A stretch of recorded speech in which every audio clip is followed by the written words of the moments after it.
ഇവനെ സ്നേഹിക്കാൻ തയ്യാറായ, അക്സെപ്റ്റ് ചെയ്യാൻ തയ്യാറായ ഒരു കുട്ടീനെ. ആ കുട്ടിക്ക് ഇവനായിട്ട് പരിചയപ്പെടുന്നതിലൊന്നും ഞങ്ങൾക്കൊരു വിഷമവുമില്ല. അപ്പോൾ കല്യാണത്തിന് അതെ അമ്മ അങ്ങനെ ഒരു കാര്യം പറഞ്ഞു. നിങ്ങളിപ്പോൾ ഈ വീഡിയോ കണ്ടിട്ട് ചാടിക്കേറി കല്യാണം എന്ന് പറഞ്ഞ് വരണ്ട. നിങ്ങൾക്ക് ഇവിടെ വരാം, ഇവരെ കാണാം, ഓനുമായിട്ട് സംസാരിക്കുക. രാവിലെ വന്ന് ഇവിടെ അച്ഛനും അമ്മയും ഇവർ തന്നെയാണ് ഉണ്ടാവുക. ഇവിടെ വന്ന് സംസാരിച്ച് മിങ്കിളായി നമ്മളെ ലൈഫ് നല്ല രീതിയിൽ പോകുന്നുള്ള 100% കോൺഫിഡൻസ് ഉണ്ടെങ്കിൽ മാത്രം നിന്നാൽ മതി. ഹായ് ഫ്രണ്ട്സ്, ഞാനിപ്പോൾ ഉള്ളത് കോഴിക്കോട് ജില്ലയിലാണ്. ഇവിടെ കോഴിക്കോട് സിറ്റീൻ്റെ അടുത്ത് തന്നെയാണ്, തടമ്പാട്ട് തായം എന്ന് പറയും. അപ്പോൾ നമ്മളെ കണ്ണാടിക്കലെല്ലാം കഴിഞ്ഞിട്ടുള്ള തടമ്പാട്ട് തായം. ഇവിടെ വന്നത് അജയിനെ കാണാനാണ്. അജയ്ക്ക് പറ്റിയ നല്ലൊരു വധുവിനെ നമുക്ക് കണ്ടെത്തണം. അജയ്ക്ക് ചെറിയൊരു ബുദ്ധിമുട്ടുണ്ട്. അതായത് ഒരു വലിയൊരു ആക്സിഡൻറ്റ് സംഭവിച്ചു. അതായത് അജയ്ക്ക് ഒരു 23 വയസ്സുള്ളപ്പോൾ ഒരു ആക്സിഡൻറ്റ് സംഭവിച്ചു. അവന് പിന്നെ പഠിച്ചതൊക്കെ മെക്കാട്രോണിക്സ് എന്ന് പറഞ്ഞ മെക്കാനിക്കലും പിന്നെ ഇലക്ട്രോണിക്സും രണ്ടും കൂടിയിട്ടുള്ള മെക്കാട്രോണിക്സ് എന്ന് പറഞ്ഞിട്ടുള്ള ഒരു എൻജിനീയറിങ് കോഴ്സൊക്കെ കംപ്ലീറ്റ് ചെയ്ത് നെസ്ലയിൽ വർക്ക് ചെയ്യുന്ന സമയത്ത് നഞ്ചങ്കോട് എന്ന് പറഞ്ഞ, അതായത് കർണാടക സ്റ്റേറ്റിലെ നഞ്ചങ്കോട് എന്ന് പറഞ്ഞ സ്ഥലത്തുനിന്ന് ഒരു ലോറിയായിട്ട് ബൈക്ക് ആക്സിഡൻ്റ് ആയിട്ട് ഒരു മേജർ ആക്സിഡൻറ്റ് പറ്റിയപ്പോൾ അതിൻ്റേതായിട്ടുള്ളൊരു ബുദ്ധിമുട്ടാണ്. കാര്യങ്ങൾ കറക്റ്റ് നമുക്ക് അവരോട് ചോദിക്കാം. നിങ്ങൾ തീർച്ചയായിട്ടും കൂടെ നിൽക്കണം. അച്ഛനും അമ്മയൊക്കെ ഗവൺമെൻറ് സ്റ്റാഫായിട്ട് റിട്ടയർ ആയതാണ് കേട്ടോ. അമ്മ ഇൻകം ടാക്സ് ഡിപ്പാർട്ട്മെൻറ്റിലേനും അതേപോലെ അച്ഛനാണെങ്കിൽ ഹെഡ്മാഷായിട്ട് റിട്ടയർ ആയതാണ്. ഇതാണ് ഇവരുടെ വീട് കേട്ടോ. ഇതാണ് വീട്. റോഡ് സൈഡിൽ തന്നെയാണ് വീട് വരുന്നത് കേട്ടോ. ഈ വരുന്നതാണ് കേട്ടോ അജയ്. വരുന്നതാണ് അജയ്. അവനങ്ങനെ സ്റ്റിക്ക് ഉപയോഗിച്ച് നടക്കും. ഫിസിയോതെറാപ്പിയൊക്കെ ചെയ്ത് ഇങ്ങനെ ലെവലായി വരികയാണ് കേട്ടോ. ഏകദേശം 15ൻ്റെ അടുത്ത് വർഷമായി ഈ ഒരു ആക്സിഡൻറ്റ് സംഭവിച്ചിട്ട്. അജയ് ഇരുന്നോളൂ. ഓൻ്റെ കാര്യങ്ങളൊക്കെ സ്വയം ചെയ്യും കേട്ടോ. അതിനൊന്നും അവിടെ ഇരുന്നോ അജയ്? അതിനൊന്നും ആരുടെയും ഹെൽപ്പൊന്നും വേണ്ട. ഇവിടെ അച്ഛനും അമ്മയുണ്ട്. അജയ്, എന്തൊക്കെയാ വിശേഷം? സുഖമല്ലേ? അജയിൻ്റെ സംസാരം അങ്ങനെ റെഡിയായി വരുന്നേ ഉള്ളൂ അല്ലേ? ഒരു ചെവിക്ക് ചെറിയൊരു കേൾവിക്കൊരു ബുദ്ധിമുട്ടുണ്ട് അല്ലേ അച്ഛാ? അതെ. ഈ ആക്സിഡന്റ് പറ്റിയ ശേഷം വന്നതാണത്. അത് മാറി ശരിയായി വരുന്നുണ്ട്. അപ്പൊ ഇത് അജയിന്റെ അച്ഛനും അമ്മയാണ് കേട്ടോ. അമ്മേന്റെ പേരെന്താ? കീർത്തിമാലിനി. ഇത് അച്ഛനാണ്. അച്ഛൻ്റെ പേര് പ്രഭാകരൻ നായർ. അമ്മ ശരിക്ക് പിന്നെ പറഞ്ഞു ഒരു 15 വർഷമായില്ലേ ആക്സിഡന്റ് പറ്റിയിട്ട്? അതെ, 2011 ജൂലൈ 16 അല്ലേ? അപ്പോൾ അമ്മ ഇൻകം ടാക്സിൽ നിന്ന് റിട്ടയർ ആയതാണ് അല്ലേ? Sale tax commercial taxes. അതെ. അപ്പോൾ ശരിക്കും ഇപ്പം എന്തൊക്കെയാണ് അജയൻ്റെ ബുദ്ധിമുട്ട് എന്താ ഉള്ളത്? ഇപ്പം അവനുള്ള ഇപ്പം നടന്നില്ലേ, നടക്കുമ്പോൾ സ്റ്റിക്ക് വേണം. അതേപോലെ തന്നെ പിന്നെ സ്റ്റെപ്പ് ഇറങ്ങുമ്പോൾ കയറുമ്പോൾ ഒരു ചെറിയ കയറുമ്പോൾ ഒരു സപ്പോർട്ട് വേണം ചെറുതായിട്ട്. നോർമലായ വഴിക്ക് അവൻ സ്റ്റിക്ക് വെച്ചിട്ട് അവൻ നടന്നോളും. പിന്നെ അവൻ്റെ കാര്യങ്ങളൊക്കെ രാവിലെ എണീറ്റ് തുടങ്ങിയിട്ട് എല്ലാ കാര്യങ്ങളും അവൻ ചെയ്തോളും. പിന്നെ സംസാരിക്കുമെന്ന് പറഞ്ഞാൽ സംസാരം ക്ലിയർ ആണെങ്കിലും കൂടിയിട്ട് ചോദിക്കുന്ന ചോദ്യങ്ങൾക്ക് ഉത്തരം പറയാൻ കുറച്ചൊരു ടൈം എടുക്കും, മനസ്സിലാവാൻ കുറച്ചൊരു ടൈം എടുക്കും. അതെ. ഓനാണ് പറയുന്ന നല്ലൊരു പെൺകുട്ടീനെ കണ്ടെത്തണം എന്നൊക്കെ അജയാണ് പറഞ്ഞല്ലേ? സ്പീച്ച് തെറാപ്പിസ്റ്റ് ഇവിടെ വന്നിട്ട് ചെയ്യുന്നുണ്ട് അല്ലേ? ഫിസിയോതെറാപ്പിയും ചെയ്യുന്നുണ്ട്. ഡെയിലി വന്ന് ചെയ്യും അല്ലേ? പിന്നെ രാവിലെ ഞാനൊരു ഹെൽത്ത് സെന്ററിൽ ഒരു 2 മണിക്കൂർ ഇരുന്ന് അവിടെ പോയി പാട്ടൊക്കെ പാടും. പുറത്ത് കൊണ്ടുപോണ്ട് ഒരു കമ്മ്യൂണിക്കേഷന് വേണ്ടിയിട്ട് കൊണ്ടുപോണ്ട്. ഫുഡൊക്കെ കൊടുക്കും. അതെ, ഹാപ്പി ലൈഫ് എന്നിട്ട് ഒരു 10 മുതൽ 12 വരെയൊക്കെ അവിടെ ഇരിക്കുന്നുണ്ട് ഇപ്പോൾ. അതെ, നമ്മുടെ അടുത്തുനിന്ന് മാറി നിൽക്കാൻ വേണ്ടിയിട്ട്. അതെ, അതെ, പാട്ട് പാടും അത്യാവശ്യം. അതെ, വേണമെങ്കിൽ അവൻ പാടിത്തരും ഒരു പാട്ടൊക്കെ. ഈ ആക്സിഡന്റ് നെസ്ലയിൽ വർക്ക് ചെയ്യുമ്പോഴാണ് ഇപ്പൊ പറ്റിയത് അല്ലേ? അതെ. അപ്പോൾ വല്ലാണ്ട് ഒരു മേജർ ആക്സിഡന്റ് തന്നെയായിരുന്നു അല്ലേ? അതെ. ഒരുപാട് സർജറി കാര്യങ്ങളൊക്കെ കഴിഞ്ഞിട്ട് ഇപ്പോൾ പിന്നെ ആദ്യം ഇത്രയൊന്നും ചെയ്യാൻ പറ്റില്ലായിരുന്നു. പിന്നെയാണ് ഇങ്ങനെ എക്സസൈസ് ഒക്കെ ചെയ്തു. വെല്ലൂരൊക്കെ കുറെ പ്രാവശ്യം ഞങ്ങൾ പോയി. അവിടുന്നാണ് ഇങ്ങനെ റിക്കവറി ആയിട്ട് പോകുന്നത്. പിന്നെ ഇവിടെ ഈ കോട്ടക്കൽ ആര്യവൈദ്യശാലയിലൊക്കെ പിന്നെ പോയിട്ട് ഉഴിച്ചിൽ 3 വർഷം ഞങ്ങൾ ചെയ്തിട്ടുണ്ട് അത്. അതെ അതെ അതെ. പിന്നെ എവിടെയൊക്കെ തെറാപ്പി സെൻ്റർ ഉണ്ട് അവിടെയൊക്കെ പോയിട്ട് തെറാപ്പി ചെയ്തിട്ടുണ്ട്. അതിൻ്റെ ഫലമായിട്ട് കുറേ മാറ്റങ്ങൾ വന്നിട്ടുണ്ട്. കുറച്ചുകൂടി ശരിയാവാനുണ്ട്. കൈ ഒരു കൈക്ക് പ്രശ്നമില്ല അല്ലേ? ഇടത് കൈക്ക് യാതൊരു പ്രശ്നമില്ല. ഇടത് കൈക്കും ഇടത് കാലിനും അങ്ങനെ പ്രശ്നമില്ല അല്ലേ? വലത് ഭാഗത്താണ് ചെറിയൊരു പ്രശ്നമുള്ളത്. അത് ശരിയായി വന്നുകൊണ്ടിരിക്കുകയാണത്. അതെ. ഈ ആക്സിഡന്റ് സ്ട്രോക്ക് എന്താ വന്നിരുന്നോ? സ്ട്രോക്ക് ഒന്നും വന്നിട്ടില്ല. തലയ്ക്ക് ഇത് പറ്റുന്നതുകൊണ്ട് ഉണ്ടായിട്ടുള്ള പ്രശ്നമാണത്. തലയുടെ ഇടത് വശത്ത് പരിക്ക് പറ്റിയല്ലോ, അതുകൊണ്ട് ഉണ്ടായിട്ടുള്ള പ്രശ്നമാണത്. ഈ പിന്നെ ഇവിടെ ഒരു ഇത് തൊണ്ടയ്ക്ക് അല്ല ശ്വാസം കൊടുക്കാൻ വേണ്ടിയിട്ട്. അതെ അതെ അങ്ങനെ അല്ലേ? പെഗ് ഫീഡിംഗ് എന്നാ പറയാ. വയറ്റിലൊരു ദ്വാരം ഉണ്ടാക്കിയിട്ട് അതിലായിരുന്നു ഫുഡ് ഫീഡിങ്. ഓഹോ അതെ അതെ അതെ അതെ അങ്ങനെ അല്ലേ?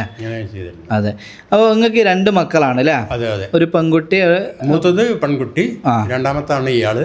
മൂത്തത് കോളേജിൽ ലെക്ചറാണ് അവിടെ. ഇവിടെ നിങ്ങൾ 3 പേരാണുള്ളത് അല്ലേ? അതെ അതെ. അപ്പോൾ പിന്നെ നമുക്ക് ഈ നെസ്ലയിൽ ആണ് വർക്ക് ചെയ്തതെന്ന് പറഞ്ഞല്ലോ. അപ്പോൾ അവിടുന്ന് ഇപ്പോൾ പെൻഷൻ കാര്യങ്ങളൊക്കെ ഉണ്ട് അല്ലേ? ഇപ്പോൾ ആക്സിഡന്റ് കാര്യമൊക്കെ സംഭവിച്ചുകൊണ്ട് അവിടുന്ന് അല്ലേ എനിക്ക് മന്ത്ലി ഒരു ഇൻകം വരുന്നുണ്ട്.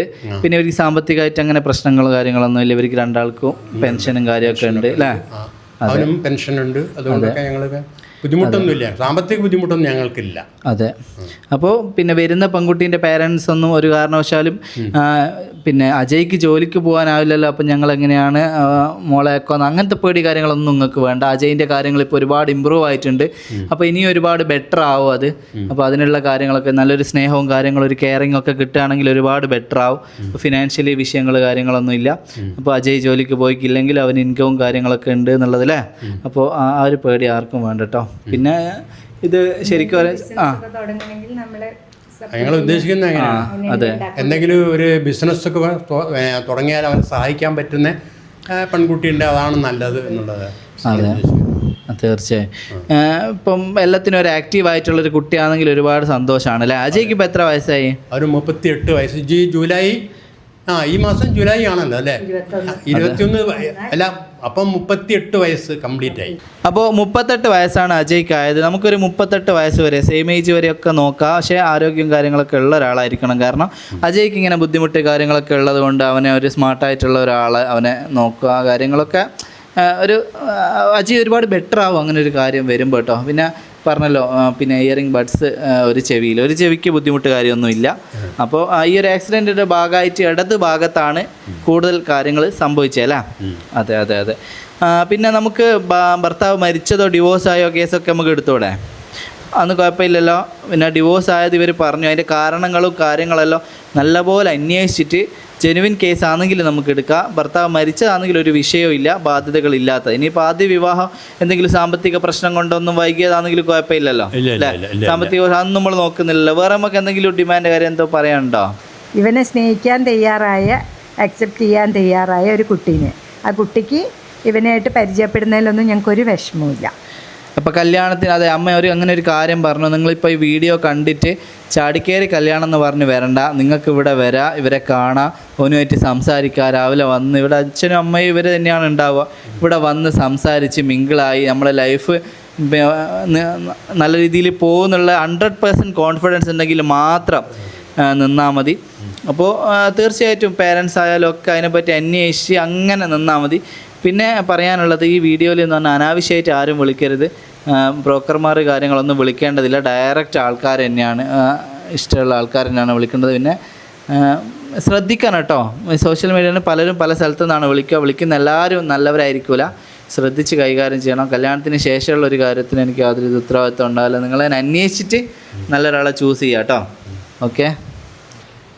അജയ് ഒന്നും പറഞ്ഞില്ലല്ലോ. അജയ് നല്ല അടിപൊളി പാട്ട് പാടും എന്നൊക്കെ അമ്മ പറഞ്ഞേ. ഒരു പാട്ട് പാടിയേ. ഞാനൊരു പാട്ടു പാടാം, കുണ്ണിമണി നീട്ടം, പാട്ടു കേട്ടു പൂവാളാട്ടും, നാട്ടുമൈന നീയറിനോ ഇളിമള് കൂട്ടിപ്പാടും, കുറുമിയവൻ കുറുമി പെണ്ണെ താലി കെട്ടിക്കൊണ്ടു ഞാൻ കൊണ്ടുപോകും. അടിപൊളി പാട്ടു പാടാം.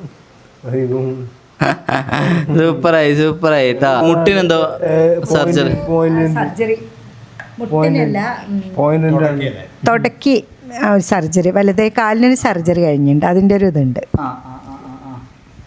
ശരി, വലത്തെ കാലിനൊരു സർജറി, ഇവിടെ വലത്തെ കൈയും കൈയുടെ ഇവിടെ ഉണ്ട് ഈ വലത്തെ കൈ ഷോൾഡർ ഒക്കെ വീണിട്ട് പറ്റിയ പോയിട്ട് അവിടെ സർജറി ശരിയാണ്. വലത് കാലോ വലത് കൈയോ അല്ലേ? അപ്പൊ ഈ വലത് കൈ കാലക്രമേണ അതിന് ഡോക്ടർ പറഞ്ഞത് 100% ഇവനും ഒക്കെ ആവും, അപ്പോഴത്തേക്ക് കംപ്ലീറ്റ് പഴയ പോലെ തന്നെ അവനാവും എന്നാണ് പറഞ്ഞത്. അത് എത്ര കാലം എന്നവർ പറഞ്ഞിട്ടില്ല. അപ്പോൾ കാര്യങ്ങളെല്ലാം നല്ല വ്യക്തമായിട്ട് തന്നെ അവർ പറഞ്ഞിട്ടുണ്ട്. അതായത് ആ ഒരു ആക്സിഡൻ്റ് എന്ന് പറഞ്ഞാൽ അജയിൻ്റെ ജീവിതത്തിൽ ഒരുപാട് മാറ്റങ്ങളാണ് വരുന്നത്.